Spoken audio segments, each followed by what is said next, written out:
বাবার আসে দেখলো রাবেয়াকে তোর পছন্দ হয় কিনা দেখতে হইব না আমার পছন্দ। আচ্ছা ভাবি, আপনি এরকম একটা আনন্দের দিন আমার সামনে এরকম সাদা শাড়ি পরে আসছেন? কারণ আমি বিধবা, তাই আমার একটু বিয়ে হয়েছে। কি আব্বা, এই মেয়েদের বিধবা সেটা কি আপনি আগে থেকে জানতেন না? হ্যাঁ জানতাম। আপনি জানার পরও আমার আমাকে একটা বিধবা মায়ের বিয়ে ঠিক করতেছেন? আমি কখনোই বিধবা একটা মেয়েকে বিয়ে করবো না। তুই কোন সাহসে আমাকে অপমান করে রাবেয়াদের বাড়ি থেকে চলে আসবি? বলছি ওই রাবেয়াকেই তোর বিয়ে করতে হবে। টাকা কত টাকা যৌতুক নেওয়ার জন্য আপনি ওই বিধবা মায়ের সাথে আমার বিয়ে দিতে চান বলেন? আমি যৌতুকের লোভে করে রাবেয়ার সাথে বিয়ে দিতে চাচ্ছি না। আমার বাবা যখন আমার মারে বিয়ে করে, বিয়ের 2 বছর পরে আমার মা বিধবা হয়।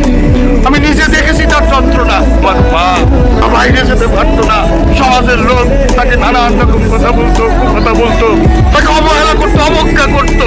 তাই আমি চিন্তা করেছি রাবেয়া মাকে যেন আমার মায়ের